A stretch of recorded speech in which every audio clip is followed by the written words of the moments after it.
Audio Jungle.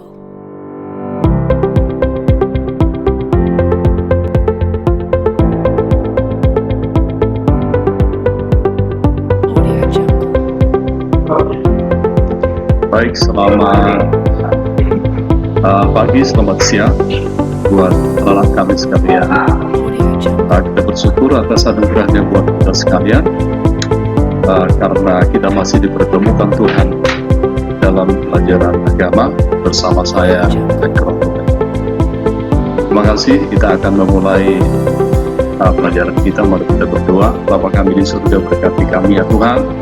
Kami mau belajar agama Kristen, biarlah Tuhan yang memberkati dan menyenangkan memahami dan firman. Hari ini kami akan belajar lanjutan dari pertumbuhan pribadi dewasa, dan kami boleh benar-benar bertumbuh menjadi seorang dewasa dalam Tuhan sekalipun umur kami masih remaja. Tapi kami makin mengenal Tuhan, makin mencintai dalam Yesus. Amin. Puji Tuhan, kita sudah berdoa. Terima kasih buat kehadiran kalian. Saya harap kita tetap semangat ya, sekalipun dengan keadaan yang seperti ini. Tuhan memberkati. Kemarin saya sudah sampaikan tugas-tugas ya, ada banyak tugas-tugas di situ, ada termasuk juga kelompok diskusi. Mari kerjakan semuanya itu ya, nanti akan ada aba-abanya atau pemberitahuan. Baik, kita akan mulai pelajaran kita pada pertemuan melalui YouTube ini, daring ini. Kita akan mulai pertemuan kita pada saat ini, yaitu mengenal ciri-ciri pribadi orang dewasa. Ya, kita mengenal ciri-ciri pribadi orang dewasa. Nah, tentu seperti yang kemarin kita sudah singgung ya tentang orang dewasa ya kan. Saya tunjukin gambar. Dan kita berkata bahwa dia adalah orang dewasa. Dari mana? Dari umurnya, dari pola pikirnya, dari cara mengambil keputusannya, suka berdoa. Nah, mungkin seperti itu. Baik, secara umum kita lihat di sini ada beberapa ciri-ciri pribadi orang dewasa, ya kan? Ingat ya, dewasa itu adalah pilihan. Dewasa itu adalah pilihan. Walaupun kita mungkin umur kita masih remaja, bisa nggak kita memilih untuk dewasa? Bisa. Baik, yang pertama adalah tidak egois, gitu ya. Kalau egois itu sifat kekanak-kanakan itu ya. Ada makanan, lalu dia makan semua, nggak dikasih sama adiknya atau sama abangnya. Nah, jadi yang pertama adalah tidak egois. Yang kedua adalah berpikir objektif. Berpikir objektif, tepat sasarannya gitu ya. Nah, jadi tidak ngelantur gitu ya. Kemudian realistis. Nah, dia realistis itu, nyata. Jadi nggak menghayal. Kemudian bertanggung jawab. Tanggung jawab ya. Ingat tuh, bertanggung jawab, kasih tugas, dikerjakan. Menguasai diri, nah itu, mampu menguasai dirinya, kontrol self-nya kuat, tinggi. Ada makanan di situ, dia nggak akan habiskan semuanya, tapi bisa menguasai dirinya untuk memakan sesuai dengan porsinya. Kemudian apa? Menerima kritik dan saran dari orang lain. Nah, itu ya.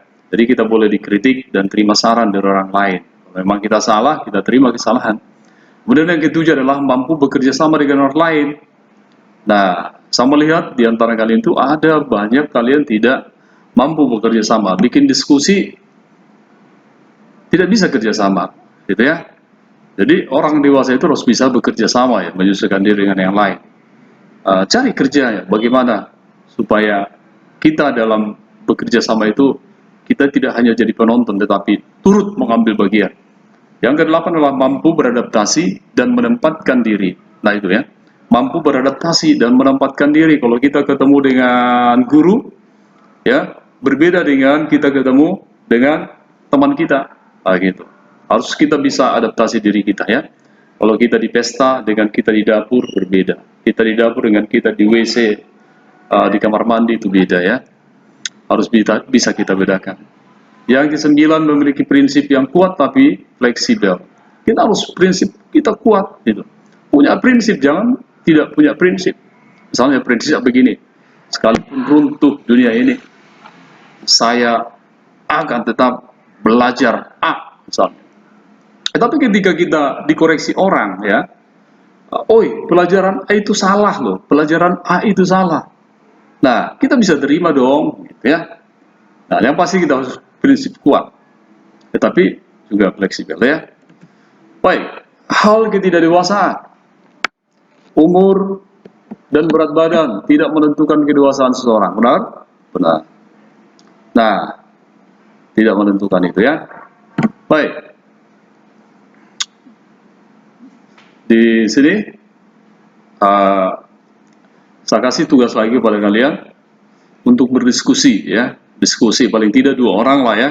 SMK, carilah temannya 2 orang gitu, ya. Paling tidak seperti itu, ya. Kemudian ada di dalam buku itu, nanti baca di buku elektronik, ya, yang saya sudah share pada kalian. Silakan baca itu di halaman 7 dan 8. Kalau halamannya tidak sama, cari judulnya yang sama. Samuel dan Hofni Pinehas. Nah, ini Hofni Pinehas ini bersaudara, ya, bersaudara. Nah, sementara Samuel bukan saudara tapi satu rumah. Nah, baca nanti dalam 1 Samuel pasal 2 ayat 11 sampai 26 dan pasal 3 ayat 1 sampai 21. Kemudian baca nanti juga, diskusikan juga perpecahan di gereja Korintus. Mengapa kira-kira terjadi perpecahan itu? Apa penyebabnya? Itu yang dibicarakan, ya. Kalau yang pertama, kira-kira apa ketidakdewasaannya Hofni dan Pinehas? Apa yang dilakukan? Atau kemudian yang kedua, kenapa mereka disebut Paulus tidak dewasa jemaat di Korintus? Nah, itu. Kemudian yang ketiga adalah Yesus di tengah para ahli Taurat. Nah, apa yang ditunjukkan dari kisah ini? Bagaimana kedewasaan Yesus? Itu yang perlu nanti dicatat. Jadi diskusikan dan catat hasil diskusi kalian.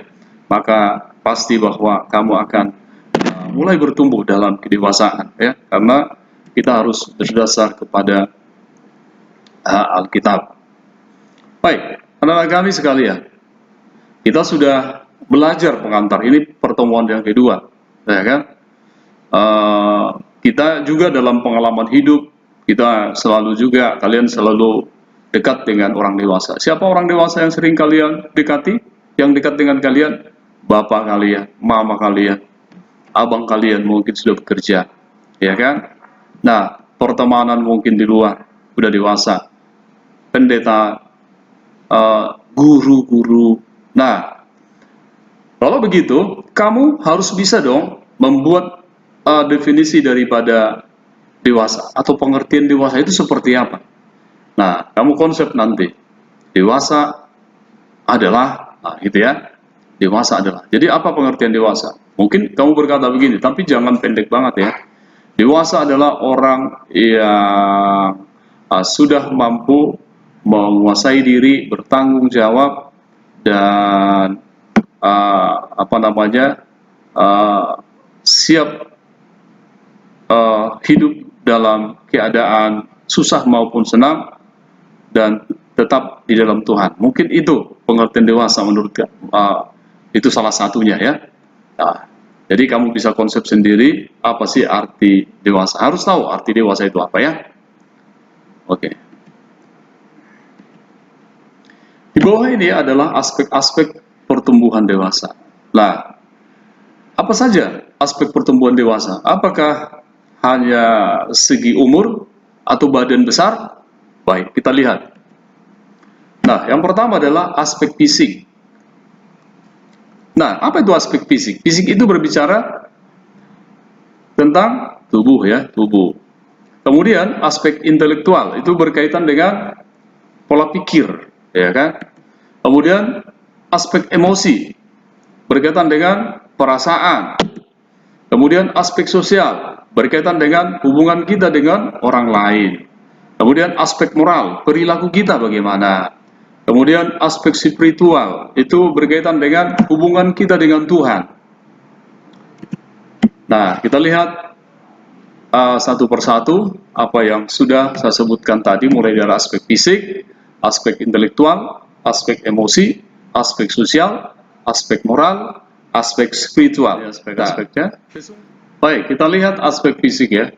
Nah, perhatikan ini pertumbuhan tubuh atau fisik, perkembangan fisik anak. Yang pertama umur 2 bulan ya, 2 bulan. Kemudian umur 5 bulan. Kemudian newborn, lahir ya. Ini masih dalam kandungan. Nah, kemudian 2 tahun, udah mulai membentuk tubuhnya ya. 6 tahun, 12 tahun. Jadi ada perkembangannya yang pasti seperti itu ya. Ada perkembangan tubuh. Nah, itulah apa namanya, perkembangan aspek fisik gitu. Nggak ada kita semakin kecil, atau nggak ada kita yang stagnan, nggak ada pertumbuhannya, kerdil. Nah, itu kalau ada yang kerdil berarti itu ada masalah gitu ya. Nah, kalau kita bedakan pertumbuhan laki-laki dan perempuan, mari kamu dapat melihat ini. Timbulnya kalau anak perempuan, anak laki-laki, kalau anak perempuan apa? Timbulnya rambut halus di ketiak dan alat kelamin. Yang kedua, suara jadi melengking perempuan. Kemudian payudara membesar, pinggul membesar, itu untuk perempuan ya. Itu kalau semakin hari bertumbuh semakin dewasa seperti itu. Kemudian untuk laki-laki apa? Tumbuhnya rambut halus di ketiak dan alat kelamin, sama nomor 1 ya. Kemudian tumbuh jakun. Jakun di sini ya, ini ya. Kalau ayam bilang temborok. Kemudian suara jadi membesar, itu laki-laki ya. Kalau perempuan tadi suara melengking. Kemudian yang keempat, tumbuhnya kumis, jambang, janggut. Nah ini, saya nggak ada janggut nih, karena saya cukur, tapi ada sedikit. Nah, itu ciri-ciri pertumbuhan pribadi dewasa dan laki-laki. Nah ini ya, laki-laki.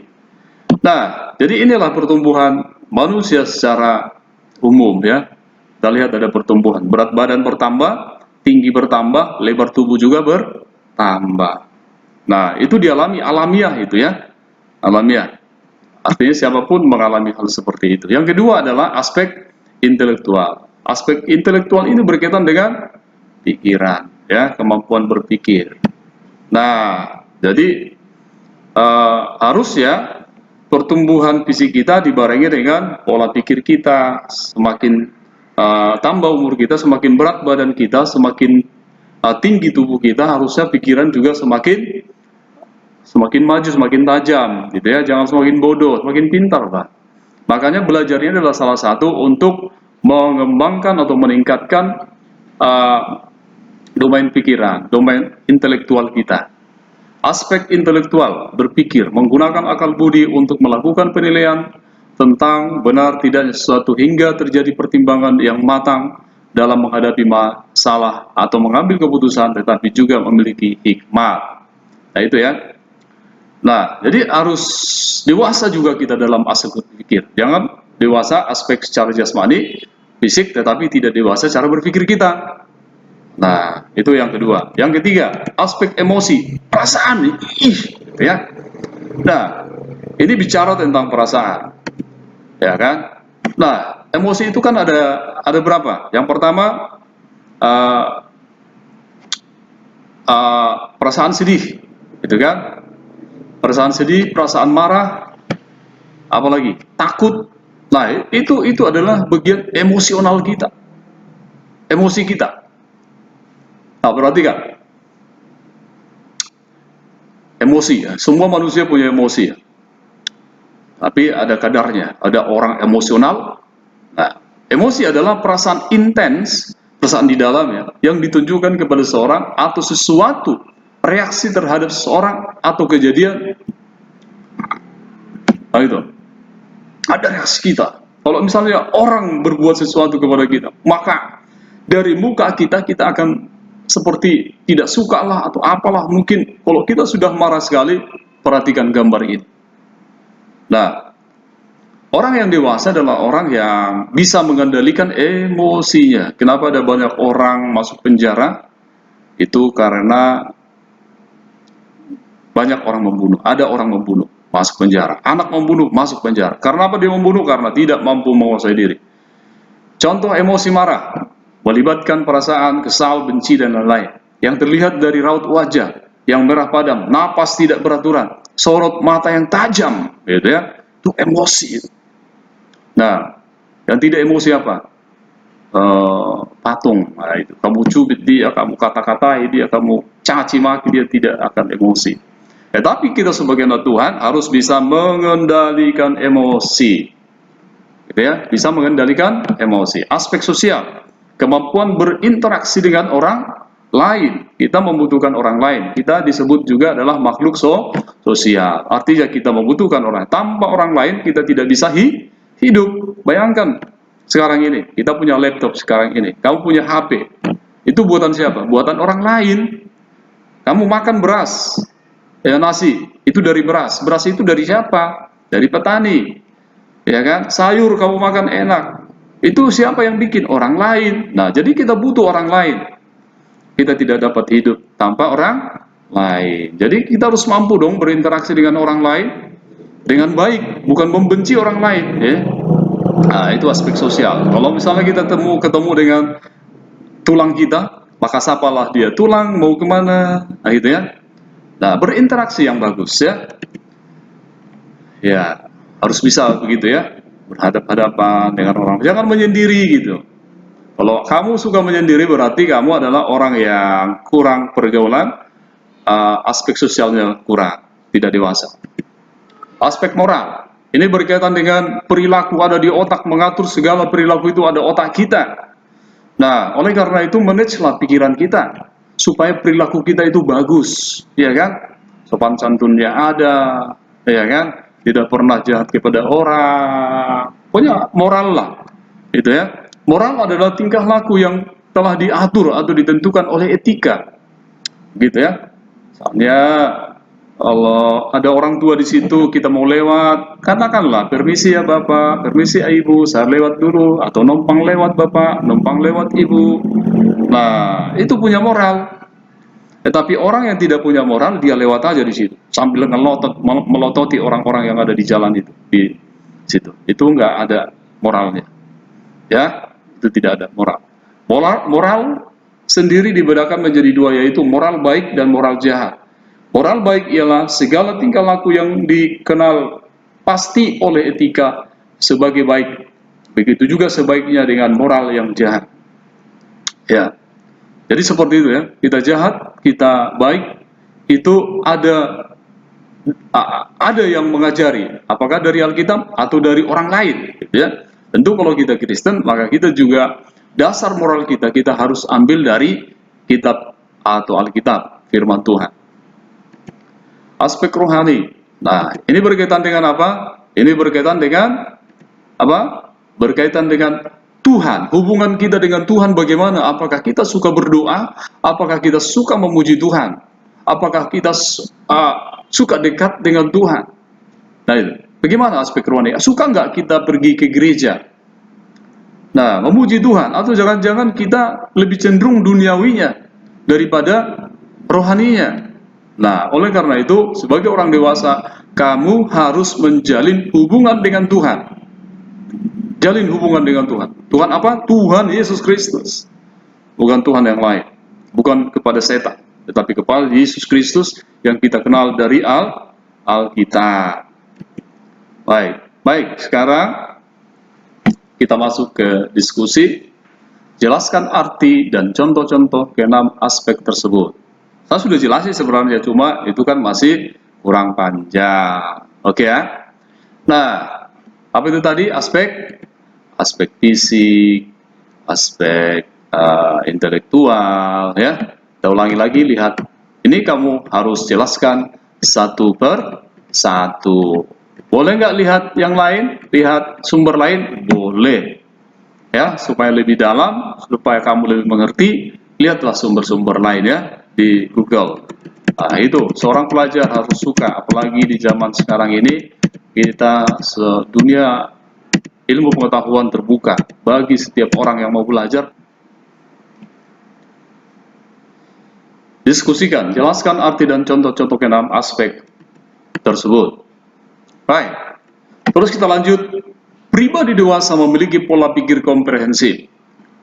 Ingat ya, bahwa seorang pribadi dewasa memiliki pola pikir komprehensif. Apa itu pola pikir komprehensif? Ya, pola pikir komprehensif adalah pola pikir yang terbuka, mempertimbangkan secara menyeluruh, tidak eksklusif, tertutup, sehingga menghasilkan keputusan yang bijak dan tepat. Itu pikiran. Kalau pengertian sederhananya adalah pola pikir komprehensif adalah pola pikir yang wawasannya luas, itu nggak pendek gitu ya, nggak pendek, tetapi luas. Nah, orang yang berpikir komprehensif tidak terburu-buru memutuskan sesuatu. Karena apa? Dipikirin dulu, dipertimbangkan dulu. Nah, itu. Beberapa pertanyaan untuk melatih berpikir komprehensif, berpikir luas ya. Nah, kira-kira seperti beberapa pertanyaannya.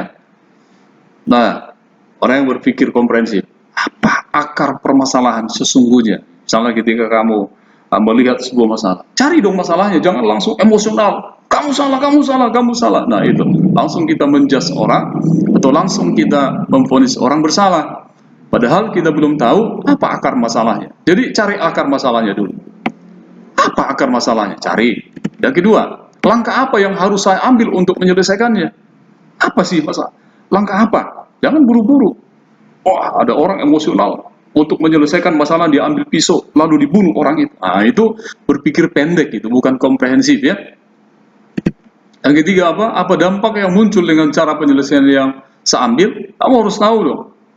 Ya, apa sih dampaknya? Nah, itu dampak negatif, dampak positifnya dari keputusan kamu. Nah, gitu. Yang kamu ambil. Harus siap menerima. Apa kepentingan pribadi saya dalam menyelesaikan masalah ini? Ada nggak kepentingan pribadinya? Nah, itu ya. Ya, terserah kamu. Kalau misalnya ada kepentingan pribadi, silahkan masuk di situ. Apakah kesimpulan ini tidak tergesa-gesa? Nah, kalau mau ambil keputusan, pikirin dulu, terus ambil keputusan. Apakah tergesa-gesa atau tidak? Nah, gitu ya. Oh, masih ada kesempatan, udah, jangan putuskan dulu itu. 6. Apakah pemikiran ini sudah mempertimbangkan segala macam kemungkinan? Kemungkinan buruk, kemungkinan baik. Nah, jadi ini kira-kira ada 6 hal, ada banyak ya, yang lain juga tentunya ada ya. Untuk melatih pola pikir kita menjadi pola pikir yang komprehensif. Ingat, dunia kerja terbuka buat kalian, tetapi persaingan dengan ketat. Salah satunya mungkin diukur kita dari segi pola pikir. Jadilah orang yang memiliki pola pikir komprehensif. Perhatikan bagaimana Salomo menyelesaikan kasusnya. Ini Salomo ya. Salomo adalah orang yang berpikir komprehensif ya.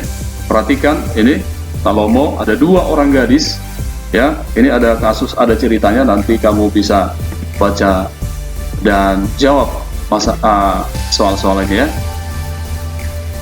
Nah, ini silakan baca 1 Raja-Raja 3:16.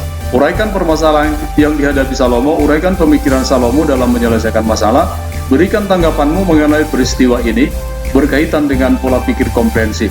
Perhatikan ya, nanti kamu akan temukan ini bagaimana dia berhikmat. Ini hikmat atas Alkitab ya, tapi kalau kita lihat dari segi pelajaran, bahwa dia adalah orang yang berpikir komprehensif. Dia tidak tergesa-gesa mengambil keputusan memberikan anak yang hidup itu kepada perempuan yang mana, tetapi ketika dia sudah mempertimbangkan, maka hasilnya cukup luar biasa, tepat pada orang, pada ibu kandungnya sendiri ya. Tapi sebelumnya kita lihat dulu, kita saksikan dulu video ini.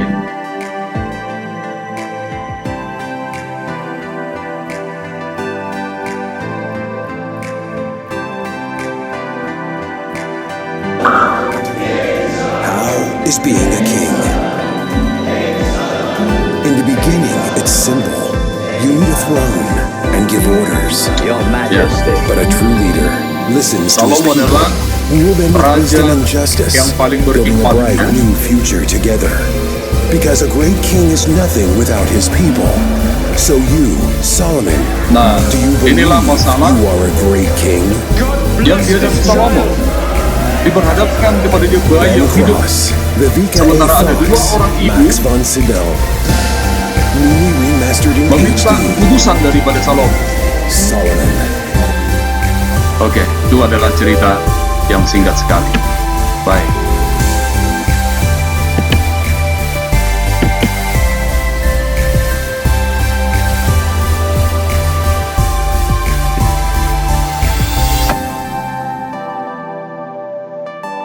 Oke, demikian pertemuan kita. Tuhan memberkati kita sekalian. Kerjakan tugas-tugasnya, ya. Kerjakan tugas-tugasnya nanti di Classroom akan saya share itu tugas-tugas. Tuhan memberkati. Salam. Haleluya.